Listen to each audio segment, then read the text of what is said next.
1,00,000 మంది శివభక్తులతో కలిసి మహారుద్రాక్ష పూజలో పాల్గొనండి. వెంటనే కాల్ చేసి మీ పేరును నమోదు చేసుకోండి. పైసామే పరమాత్మ, డబ్బుకు లోకం దాసోహం. కొంతమంది ఎంత కష్టపడ్డా రెక్కలు ముక్కలు చేసుకున్నా డబ్బులు అనేది సంపాదించడం చాలా కష్టంగా మారిపోతుంది. ఇక నా జీవితం ఇంతే, ఈ జన్మకి ఇంతే, నేను మిడిల్ క్లాస్ గా అలాగే ఒక పేదవాడిగా ఇలాగే మిగిలిపోవాల్సిందే అని చాలా నిరాశలో ఉంటారు. మళ్ళీ మనల్ని మనం మేనిఫెస్టేషన్ చేసుకొని మన సంకల్ప బలంతో డబ్బును సంపాదించడం, కోటీశ్వరులం అవ్వడం ఎలా? అంటే అమ్మ, దీనికి ప్రధానంగా మనిషి యొక్క స్వార్థం మనిషిని నాశనం చేస్తుంది. అంటే పూర్వం ఒక ఊరు ఉండేది, ఒక పల్లెటూరు ఉంది అనుకోండి. ఆ పల్లెటూరులో ఒక కిరాణా కొట్టు ఉండేది. ఒక షావుకారు గారు కిరాణా కొట్టు పెట్టేవాడు. ఎంత పెద్ద ఫంక్షన్ అయినా సరే ఆ కిరాణా కొట్టు నుంచి సరుకు వచ్చేది. ఇప్పుడు కాకపోతే 4 రోజులకో 2 నెలలకో ఇచ్చేవాళ్ళు. ఇక్కడ ఏమవుతోంది, ఇప్పుడు పల్లెటూరులో షావుకారు గారి కిరాణా కొట్లు లేవు. అసలు ఎవరు వ్యాపారం పెట్టే ఆలోచనలోనే లేరు. ఏమైంది, ఎప్పుడైతే మన ఆలోచన విశృంఖలం అయిందో, ఈ మాల్స్ లాంటివి, సూపర్ మార్కెట్ లాంటివి ఇలాంటివి వచ్చాయో, చిన్న చిన్న వ్యాపారస్తుల యొక్క జీవితాలు చితికిపోయాయి. ఒక ఊళ్ళో ఓ పెద్ద బట్టల కొట్టు వచ్చింది అనుకోండి, చిన్న బట్టల కొట్టు 10 బట్టల కొట్లు నాశనం అయిపోతాయి. 10 మంది నాశనం అయిపోయినట్టే. ఒకడు బాగుపడడానికి 10 మంది నాశనం అయిపోయి. ఈ 10 మంది ఏం చేయాలి, రేపొద్దున సంవత్సరం తర్వాత అదే బట్టల కొట్లో గుమాస్తాల కింద చేయాలి. అర్థమైందా? ఇది ఎలా జరుగుతోంది? స్వార్థం వల్ల జరుగుతుంది. వాడు ఒక్కడ స్వార్థానికి 10 మంది నాశనం అయిపోతున్నారు. ఆ స్వార్థం ఎప్పుడు పోతుందో అప్పుడు భారతదేశం యొక్క ఆర్థిక వ్యవస్థ బాగుపడుతుంది. ఇప్పుడు పూర్వం చిన్న చిన్న దుకాణాలు ఉండేవి, శుభ్రంగా ఉండేవి, అన్ని రకాల కొట్లు అన్ని రకాలు అక్కడ దొరికేవి. ఇప్పుడు ఎక్కడున్నాయి? ఇప్పుడు ఒక 100 గ్రాములు నూనె కావాలని ఇచ్చేవాడు ఉంటాడు, అప్పిస్తాడు. ఇప్పుడు వాడి దగ్గర డబ్బు లేదు. ఇంట్లో వాడికి ఓ పెళ్లి జరిగింది, వెళ్ళాడు, నాన్న అప్పి అంటే ఊర్లో వాడే కదా వాడు అప్పిచ్చాడు. కూతుర్లకి కొడుకు 10, అప్పుడు 10 మంది సంతానం ఉన్నా పెళ్లి చేసేవారు. ఇప్పుడు ఒక సంతానానికి పెళ్లి చేయాలంటే ఏమవుతుంది, మాల్స్కి వెళ్ళాలి, సూపర్ మార్కెట్కి వెళ్ళాలి, వాడు అప్పేవాడు. అవి ఏమవుతుంది, నువ్వు ఖచ్చితంగా నువ్వు ఇప్పటికిప్పుడు అప్పు చేయాల్సినటువంటి పరిస్థితి. దానివల్ల ఏమవుతుంది, ఇంకా నువ్వు ఏం ఎదగలవు? నువ్వు మధ్యతరగతి వాడివి, నువ్వు చిన్న కొట్టులో కొనుక్కోకుండా నువ్వు ఊళ్ళో దుకాణం ఉంది, మంచిగా ఓ బట్టల కొట్టు ఉంది, నీకు తెలుసున్న బట్టల కొట్టు ఉంది, అక్కడ కొనుక్కో, వాడు అప్పిస్తాడు. ఇప్పుడు కాదు, ఓ 2 నెలల గట్టు నువ్వు తెలుసున్న వాడివేగా, నువ్వు ఎందుకు వెళ్ళాలా మాల్స్కి? ఎందుకు వెళ్ళాలా? మాల్స్లో కొనుక్కోవడం వల్ల నీకేమవుతోంది, నువ్వు 10 లక్షలు ఇప్పుడే అప్పు చేయాల్సి వస్తుంది కదా వేరే వాడి దగ్గర తీసుకొచ్చి. ఆ 10 లక్షలకి వడ్డీ ఎంత అవుతుంది? అదే వాడి దగ్గర అయితే నువ్వు నీ దగ్గర ఉన్నప్పుడు ఇంతని కట్టుకుంటే మా ఊళ్ళో వాడే కదా అని వాడు ఊరుకుంటాడు. అప్పుడు అందుకే అంతమంది ఉన్నా, సంతానం ఉన్నా సరే, పెళ్ళిళ్ళు చదువులు అన్నీ చేయగలిగారు. ఇప్పుడు ఒకడున్నా సరే ఈదలేకపోతున్నారు సంసారం. ఎందుకయ్యా అంటే స్వార్థం వల్ల. నీకు స్వార్థం పెరిగింది, వాడికి స్వార్థం పెరిగింది, తద్వారా నాశనం అయిపోతుంది. మనం డెవలప్ అవ్వాలంటే ఏం చేయాలి? దేనికైనా సరే శ్రద్ధ అనేది ప్రధానం. నిత్యం భగవదారాధన చేయడం వల్ల ఈ రోజు కాకపోయినా సరే రేపు ఉదయం అయినా సరే నీకు భగవదారాధన, నువ్వు మనిషిని నమ్మి నాశనం అయిపోయినవాడు ఉన్నాడు, కానీ భగవంతుణ్ణి నమ్మి నాశనం అయిపోయినవాడు ఎవ్వడూ లేడు. కాబట్టి రోజు నిత్యము భగవదారాధన చేస్తూ, అయ్యా నా సమస్య ఇది. ఇప్పుడు దేవాలయాలు ఉన్నాయి, ఎందుకున్నాయి? ఇప్పుడు నీకు ఓ ఎంఆర్ఓ ఆఫీస్లో పని ఉంది, ఎంఆర్ఓ ఆఫీస్కి తిరగట్లేదా?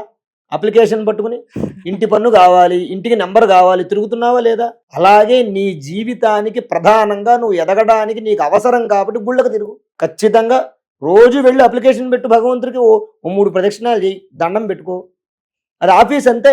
చక్కగా వెళ్ళి ప్రదక్షిణాలు చేయి, దేవుడు దండం పెట్టుకో, స్వామి నా కష్టం ఇదని చెప్పుకో. నీ కష్టాన్ని తీరుస్తాడు భగవంతుడు, నీకు ఒక దారి చూపిస్తాడు. నీ కష్టాన్ని తీరుస్తాడంటే సినిమాలో చూపించినట్టు వెంటనే ప్రత్యక్షం అయిపోయి ఇలా అండవు. నువ్వు ఎదగడానికి నువ్వు చెయ్యగలిగినటువంటిది, నువ్వు సాధించగలిగినటువంటి మార్గం ఏదైతే ఉందో ఆ మార్గాన్ని భగవంతుడు చూపిస్తాడు.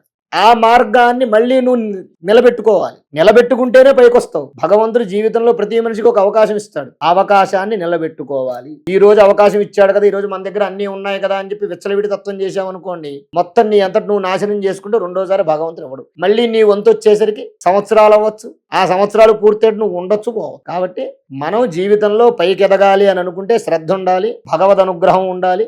అలాగే నీకు తోటి వారి మీద, ఎదుటి వారి మీద నీకు మంచి గుణం ఉండాలి. ఎదుటివాడికి ₹1 దానం చేయగలిగేటువంటి గుణం ఉండాలి. అలా ఉంటేనే శుభ్రంగా నువ్వు బాగుపడతావు, లేకపోతే ఏ వృత్తిలో ఉన్న నాశనం. పోగొట్టుకున్న డబ్బును, బంగారాన్ని, వస్తువులని, ఆరోగ్యాన్ని, అనుబంధాలని, ఆస్తిపాస్తులు, అధికారం, ఉద్యోగం, పదవి, ఇలా ప్రతిదాన్ని తిరిగి తెచ్చుకోవడానికి ఏదైనా శక్తివంతమైన మంత్రం, శ్లోకం ఉన్నాయా? ఉందమ్మా. దానికి చండీదేవి ఆవాహన చేయాలి. చండీ పరమేశ్వరీ దేవి ఆరాధన చేయడం వల్ల ఏదైతే మనం కోల్పోయినటువంటి ఆరోగ్యము, ఐశ్వర్యము, పదవులు, ఇవన్నీ, ఆనందము, బంధుమిత్రులు అందరూ కూడా మనకి సంప్రాప్తిస్తారు. ఇదేంటయ్యా అంటే సావర్ణిక అనేటటువంటి మన్వంతరంలో సురధుడు అనేటటువంటి ఒక మహారాజు గారు, అలాగే సమాధి అనే ఒక వైశ్యుడు, ఇద్దరూ కూడా పుణ్యక్షేత్రాలు సందర్శనం చేస్తున్నారు. సర్వస్వాన్ని కోల్పోయారు పాపం వాళ్ళు, అన్నీ కోల్పోయారు, పదవులు కోల్పోయారు, ధనధాన్యాలు కోల్పోయారు, అన్నీ కోల్పోయారు, ఐశ్వర్యాలు అన్నీ కోల్పోయి ఆఖరికి బికారులు అయిపోయారు. ఏదో పుణ్యక్షేత్రంలో ఏది తిరిగితే ఏ దేవుడైనా కరించకపోతాడా అన్నటువంటి ఆలోచనతో పుణ్యక్షేత్రాలు తిరుగుతున్నారు. నైమిషారణ్యంలో మేధాఋషి అనేటువంటి ఋషి ఆశ్రమానికి వెళ్ళి ఆ మేధాఋషి పాదాల మీద పడి, స్వామి మాకు బుద్ధి వచ్చింది, మేము జాగ్రత్తగా ఉంటాం, మేము ఇలా కోల్పోయాం, నేను మహారాజుని, వీడేమో వైశ్యుడు, బోల్డ్ అన్ని ఆస్తిపాస్తులు అన్నీ కోల్పోయాం, బంధుమిత్రులు మమ్మల్ని తరిమేశారు, ఏం చేయాలో అర్థం కావట్లేదు ప్రాధేయపడితే, అప్పుడు ఈ చండీ సప్తశతి అనేటువంటి దేవీ మహత్యం అనే స్తోత్రాన్ని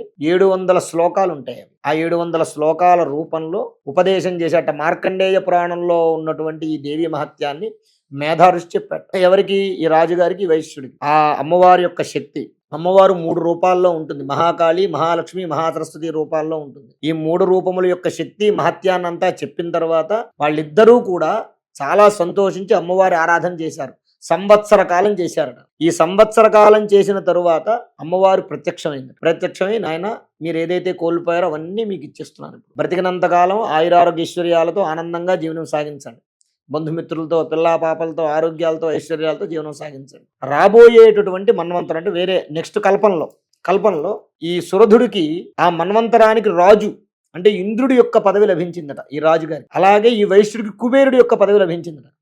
అలా ఈ చండీ ఆరాధన చేయడం వల్ల మనం కోల్పోయింది ఏదైనా సరే ధర్మబద్ధమైనది, మళ్ళీ అధర్మబద్ధమైనది కాదు. మనం ఎదుటివాడి స్థలం కబ్జా చేస్తే మళ్ళీ అది వాడికి వెళ్ళిపోయిన తర్వాత నాది కోల్పోయాను, నాకు అది కావాలని చేస్తే నీకు రాదు. నీకు సొంతంగా నువ్వు ఏ స్వార్థం లేకుండా నువ్వు ఏదైతే గడించావో ఆ గడించింది గనక నువ్వు కోల్పోతే ఆ కోల్పోయింది అమ్మవారు నీకు వెంటనే ఇస్తుంది. అద్భుతమైన విషయాలను వివరించారు. ధన్యవాదాలు గురువు గారు. శ్రీ మహాగణాధిపతయే నమః. ఆరోగ్యము, ఐశ్వర్యము, ఆనందము, ఆర్థిక లాభం ఇవన్నీ కలగాలంటే ఆగస్టు 11వ తారీఖు మంగళవారం రోజున మేము నిర్వహించేటటువంటి 1,00,000 రుద్రాక్షల పూజలో పాల్గొనండి. పరమేశ్వరుడి యొక్క అనుగ్రహం వల్ల సర్వ విధములైనటువంటి కష్టాలు నివారణమై ఐశ్వర్యాలు కలుగుతాయి. 1,00,000 రుద్రాక్ష పూజలో పాల్గొనేటటువంటి వారు స్క్రీన్ మీద స్క్రోల్ అవుతున్నటువంటి నంబర్లకు కాల్ చేసి రిజిస్ట్రేషన్ చేసుకోగలరు.